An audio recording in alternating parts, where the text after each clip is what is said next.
Morning. One of my young cohort pigs just had one baby,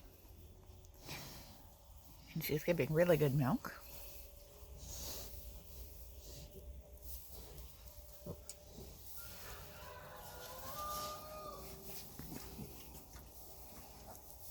What a good baby.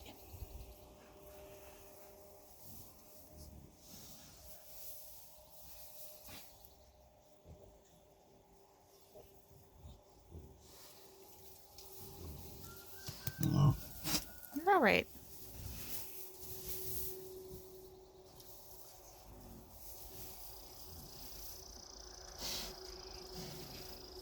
Up there you see Rapunzel and Apricot and their babies. Apricot's on the left and Rapunzel's on the right. You can see that having fewer babies on the right there has meant that the babies just grew so much faster. So this baby will probably grow super fast. There's one more of this cohort that might have another baby. So these are the, born in September. This is July. Not quite a year.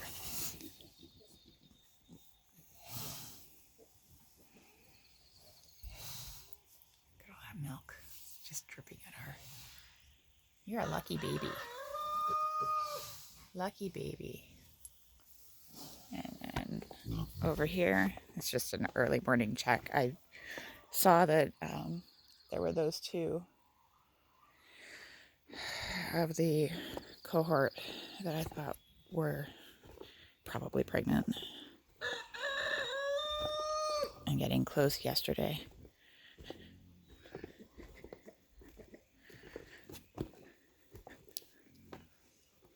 Hey everyone, you're just standing around, hey? This is the cohort that one baby is part of. You can see, like, she's a little bit smaller, but not a ton smaller. That's the boar, so he's extra big. Maybe 150, 170 pounds. And here are the babies from yesterday. Being all happy and babies. They're already so much bigger. It's amazing. I don't know what is in that pig milk.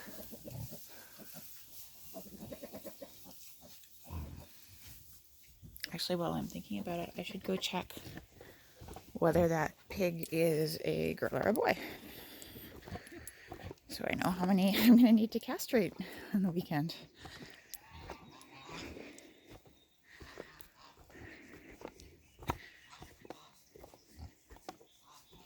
Hey, Missy. Oh, that is really adorable. Look at that. And apricot milk bar. Oh, so here's some size differences. Newborn.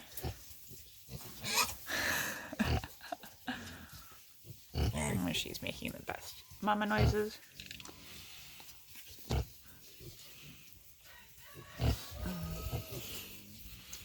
I can't see. Hey, can I see? You look like a girl. Hey? Girl. Yeah. Good.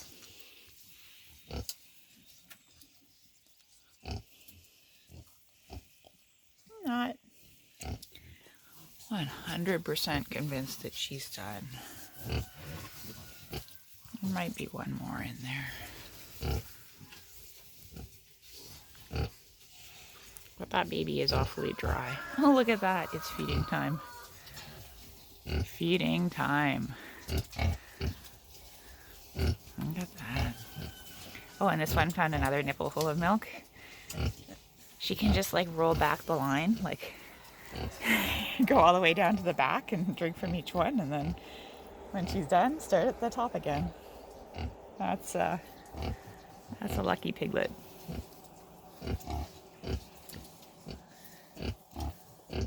Aw, little one.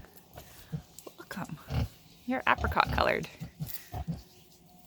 Yes. Oh, there's some teeth. See if you can see those teeth again. What a good baby.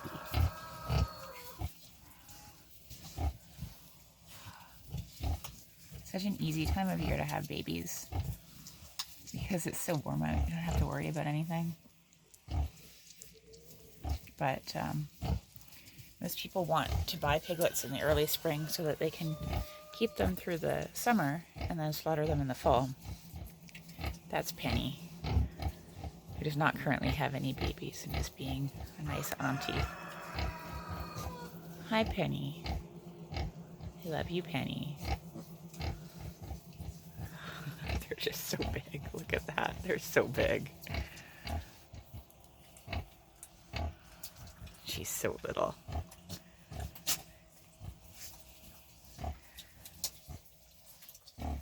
That one's like a horde. Amazing. Amazing. Yeah. Okay. And here we have the new boars sleeping under a tree.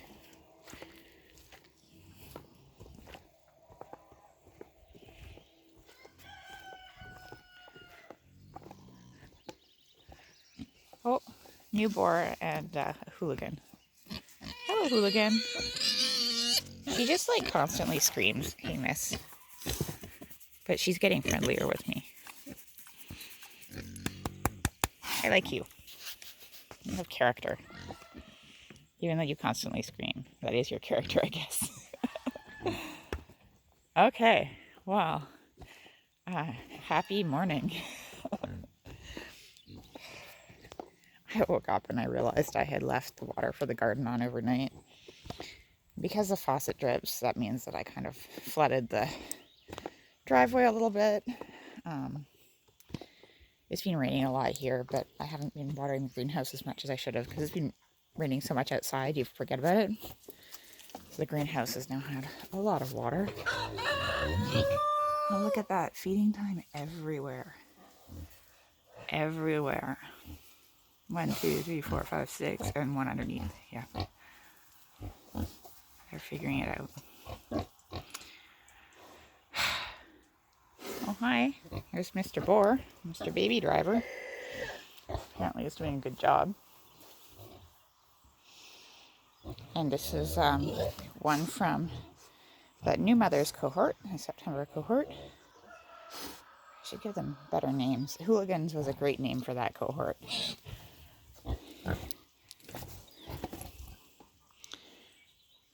And she's the only black one from that group. Well, this used to be, they used to be able to get under here a lot easier, but they built up this ramp of hay and dirt during the winter, actually. So it's higher than the surrounding ground, which means that their opening is shorter. She's defending her piglets from being stepped on by this boar. She's doing a really good job. It's kind of packed in there. Oh, here we go. And the piglets, you know, they're very quick to scream, which means that, morning, it's like 6:30. They're very quick to scream, which means that it's easy for their parents to notice that there's something wrong and fix it. Morning sun. So yeah, got out of bed to deal with the water issue. You know, when you wake up and you're like, oh shit, I forgot that last night. And then decided that I would check and see if any of those 2 new piglets had their babies. But you can see my tap leaks for several reasons. It got kind of yanked around, but also it froze during the winter. It's supposed to drain the water inside the house when you turn it off, but if you leave the hose on, the hose creates suction, and that mechanism freezes and then it stops working. and kind of makes the tap leak. So there's like water all the way down to the trailer. Oh, past the trailer, shit. um, so much water. Like we didn't have enough water already. Oh, but what that means is that I have a chance to rake up this goose poop, which I had during the rains. I had been busy butchering. I didn't have a chance to do it then. I've been messing around in my garden, pulling out weeds. My beans and stuff are looking great. Actually, let's go look. Ooh. Step over. So these are my peas. My eating peas, snap peas, like you buy at the store to snack on. They're not flowering yet, but they're like hip high. In here are beets. So I've been weeding them out. This is, remember really early on, the rooster got in here and he like scratched around. So these aren't really great rows. You can see they start out as good rows here, and the rooster was scratching in here. And I'm just weeding in there, and every time I weed, I do kind of like a tote like that every evening and give it to the pigs, and then sometimes another bucket and give it to the ducks that are in the chicken house. And here are turnips. They're in good rows. Apparently they're not tasty to roosters. Different kind of beet here. This one came in much more densely than that one. So that's good. Still have a ton of rhubarb that if I wanted to pick, which I do, I could do that. Cabbages. In between them is parsley right here. And onions right here. It's a perennial bunching onion, so you can just pull them one at a time. In the middle here are my poor beans. These are beans for dry harvesting, like black beans on this end and pinto beans on this end. And it's just been so cold, they haven't been doing much. But it's interesting, you can see these ones here were the first kind to germinate. So they came through the soil first. And then the ones down there germinated later, but you can see that they have their second set of leaves first. So they're growing better. So that's really neat, is to see that difference. Those are black cocoa, and these are refugee. At the end are my pickling cucumbers, which have done exactly nothing, as you see. And here I just put in some more zucchini. And this is actually really neat. This is a hybrid, so it's like a very modern variety you can't really save seed from. You can see those little baby zucchinis in there already, and it's such a little plant. These ones here are a French, like a round. So zucchini is like a baseball bat shape. And those ones are like a baseball shape. But they don't have their little bits yet. Little baby zucchinis, which is good. They need to grow some roots first. I've been clearing out along this fence. I have like some apple trees and cherry trees and Cornus moss, which is cornelian cherry trees along here, which really shouldn't be here, but that's another story. You can see there are peas starting on the other side of this fence. Ooh, there we go. And those are soup peas. They make like pea soup. And then next to them, they need this fence to climb. So hopefully they get to this fence. The crows kind of took a chunk out of that row. But so potatoes. These are the Russian blue. Squashes. Again, the squashes isn't doing much because it's just been so cold. But my corn came up. It's probably way too late and nothing will happen. In the middle, you see this like little round sphere of seeds or of seedlings coming up that looks like weeds. That's dill. And then over here we have some more beets planted in between the corn. See what happens. Maybe it'll do something. If not, the birds will love to eat the young corn. More potatoes. More potatoes. Some squash inside there. And more potatoes back there. So things are growing along. Up here, yeah, this was supposed to be my carrot and parsnip bed, and I just haven't. I was waiting until the carrots and parsnips germinated to do too much weeding on it. I don't think they're going to, so I'm going to take them out and put in a late crop of beets or turnips, something in there. And down here, we have this giant fuzzy mint plant. It's like exploding. And then all back in here is spearmint. Behind that is radishes. I need to get in here, and I've been starting to dry some mint for tea, but I need to dry more mint for tea. I don't know if you remember early in the year, those chives were kind of standing out alone. They were one of the first things to grow up. And I've cut down the lovage that's there. Now they've just been totally engulfed by everything else. I don't mind having mint as a weed. It just means that when I'm weeding, I am also incidentally pulling out tea, which is, that's pretty great. These are some beans for eating, like green beans. I pickled a bunch last year, and I'm going to try to pickle a bunch this year. And once again, this is that bed that I was hoping would have carrots in it and parsnips. But my sowing method didn't work. The seeds just didn't come out. Now let's go in the greenhouse, because that was kind of the reason. Watering the greenhouse is my whole issue. So let's take a look. Let's take a look. Come on. So the tomatoes are very tall. This is like belly button height here, and I just keep wrapping them around.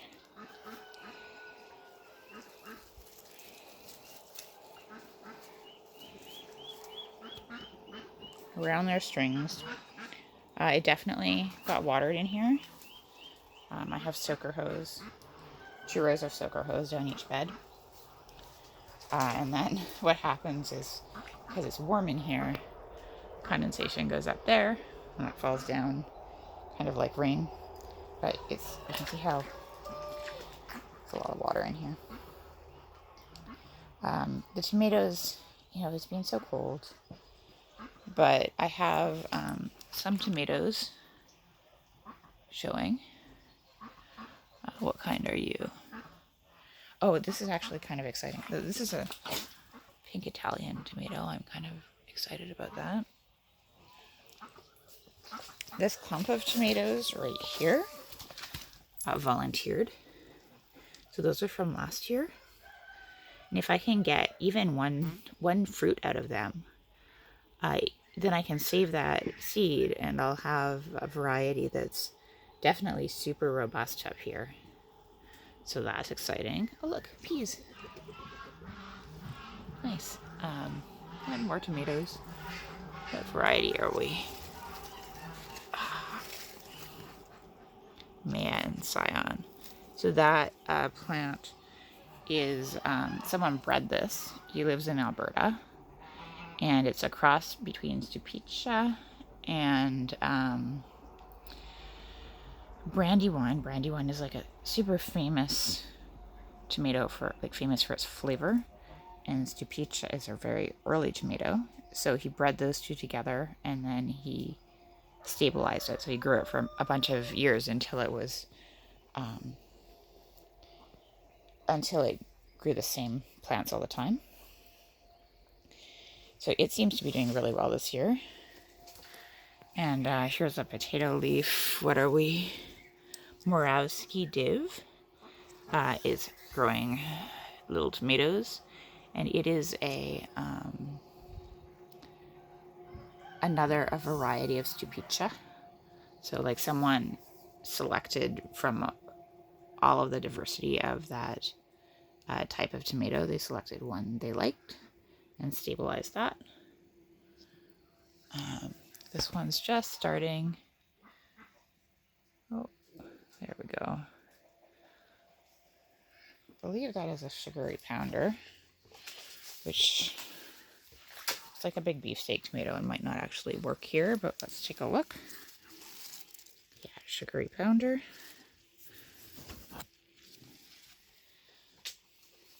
And there's just like so much water on the ground here, which is good. There's some carrots in here amongst the arugula. The arugula is going to seed. I should think about preserving it. I bet it would ferment really well. It's time to harvest this lettuce. Again, here are some cucumbers that aren't doing anything at all. It's just too cold. The squashes hate it. This is another of those Italian tomatoes, old Italian, but it's, again, not doing anything. This one has a couple. Where are we? Ooh, ooh. Rosavea Bella. Okay, I'm super excited about this one. It does a black tomato that... Black tomatoes are like my favorite. Oh. Just gotta keep those suckers under control. Literally. Suckers, not figuratively. Suckers. This one is a JD Special, which is another black tomato, and it's got regular leaves instead of potato leaves, as you see. And it's growing some tomatoes for me. Oh, lots of flowers up here. On this side is the determinate tomatoes, so they grow shorter and bushier. I need to get in and prune them. As you can see, I haven't done much on that front, but they need it. They need it. I have a couple toads around in here, which is super exciting. I was hoping we would see one, but another time. Who else? Who else are you? Are a potato leaf. You're a bloody butcher. And then this one isn't doing much. That one isn't doing much. And these two on the end are supposed to be cherry tomatoes. So you can see they have these kind of like long panicles of flowers. They're just starting. So we'll see. It's like a third of the way through July. And over here, you see the beets are starting to get roots.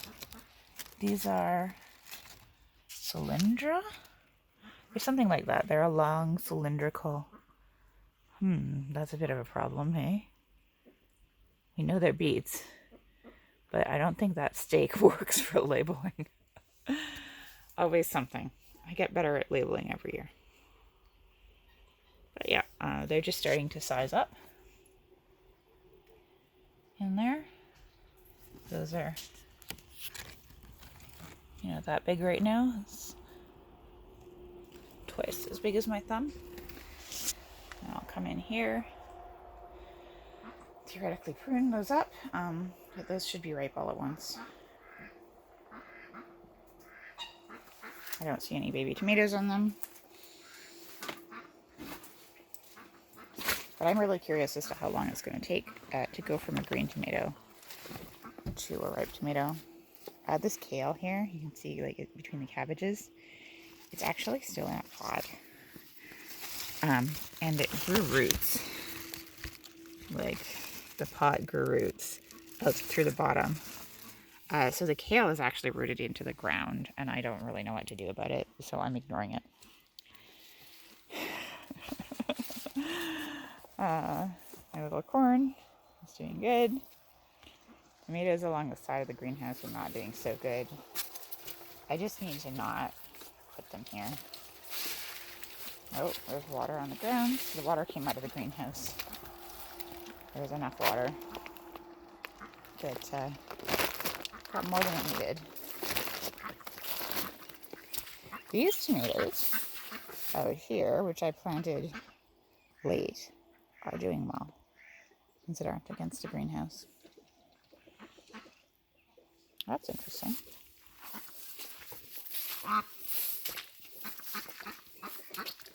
And here are more eating beans and Brussels sprouts that are doing really well. Green onions that are doing really well. Raspberries that are doing all right. I don't see any flowers, but they're doing well. And with the red leaves in the back, that's quinoa, which is not doing well, but it looks like it's going to flower, so I'll get something out of it. It might be too wet. It might not, because all the water comes from that tub. Comes down here. Who knows? Who knows? I will plant it in a different spot next year and see if it likes that better. But I will get seed this year, looks like. Everything is so wet out here. You can see I have like baby raspberries starting. That's exciting. I was going to move these raspberries over to there, but I haven't done it yet, and I will not get around to it until at least fall. Fall is good. Spring is probably not a good time to try and do it. Oof. Okay. Got some dill in my corn that's self-seeded. It's doing really well. It's going to be ready before my cucumbers are. Anyhow, just a beautiful morning out here. I wanted to share that with you.